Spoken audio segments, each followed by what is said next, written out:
भगवान नारायण का ध्यान करते हुए हाथ में जव और पुष्प लेकर के नारायण जी का ध्यान करो। ओम शांताकारं भुजगशयनं पद्मनाभं सुरेशं विश्वाधारं गगनसदृशं मेघवर्णं शुभांगं लक्ष्मीकान्तं कमलनयनं योगभरध्यानगम्यं वन्दे विष्णुं भवभयहरं सर्वलोकैकनाथं। फाल्गुन मास के शुक्ल पक्ष की एकादशी की कथा को श्रवण करना है। भगवान नारायण का ध्यान करते हुए कथा श्रवण करें। मानधाता बोले, हे ब्राह्मण, हे महाभाग, हे ब्रह्मयोनि, जो आपकी मेरे ऊपर कृपा है तो ऐसा व्रत कहिए जिससे मेरा कल्याण हो। वशिष्ठ जी बोले कि रहस्य और इतिहास सहित व्रतों में उत्तम व्रत मैं कहता हूँ जो संपूर्ण फलों को देने वाला है। हे राजन, आमल की का व्रत बड़े पापों को नाश करने वाला और सब लोगों को मोक्ष देने वाला तथा 1000 गौदान के फल को देने वाला है। हिंसा करने वाले व्याधि की जैसी मुक्ति हुई उस प्राचीन इतिहास को मैं कहता हूँ। हृष्ट पुष्ट मनुष्यों और ब्राह्मण क्षत्रिय शूद्रों से सुशोभित वैदिश नाम का नगर था।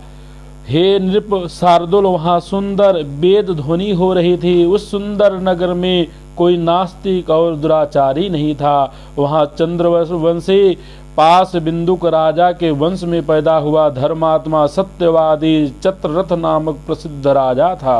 वह राजा 10,000 हाथियों के समान बलवान, धनी तथा शस्त्र शास्त्रों को जानने वाला था। उसके राज में निर्धन और लोभी दिखाई न देता था। दोनों पक्ष की एकादशी को मनुष्य भोजन नहीं करते, सब धर्मों को छोड़कर भगवान की भक्ति करते थे। हे राजसत्तम, इस प्रकार भगवान की भक्ति करते हुए मनुष्यों को सुख पूर्वक बहुत वर्ष बीत गए। कुछ समय बीतने पर फाल्गुन शुक्ल पक्ष की द्वादशी युक्त एकादशी प्राप्त हुई। हे विभो, हे नृप, उस एकादशी को बालक बूढ़े सब ने मिलकर नियम और उपवास किया। राजा इस व्रत को विशेष फलदायक समझकर नदी में स्नान करके प्रजा के साथ मंदिर में गए।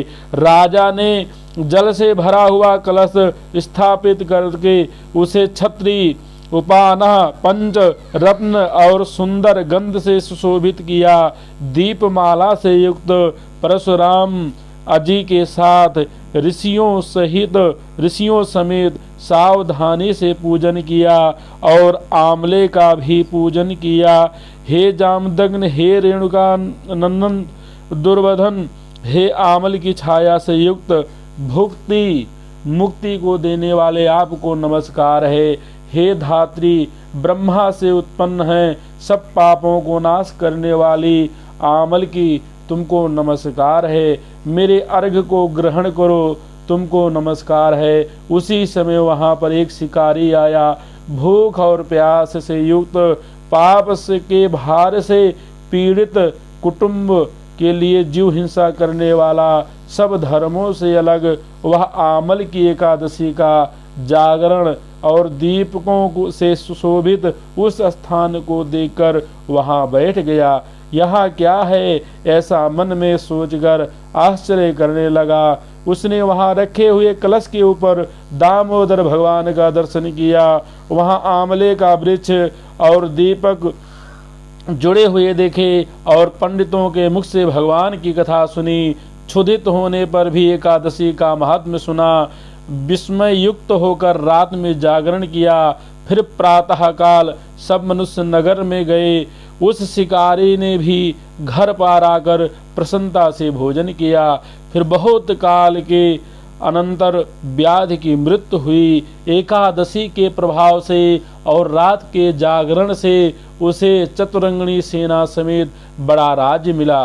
धर्मात्मा राजा ने इंद्र की तरह राज्य किया। वशिष्ठ जी बोले, हे राजन, जो श्रेष्ठ मनुष्य आंवले की एकादशी का व्रत करते हैं वह निस्संदेह विष्णु लोक को जाते हैं। बोलो लक्ष्मी नारायण भगवान की जय।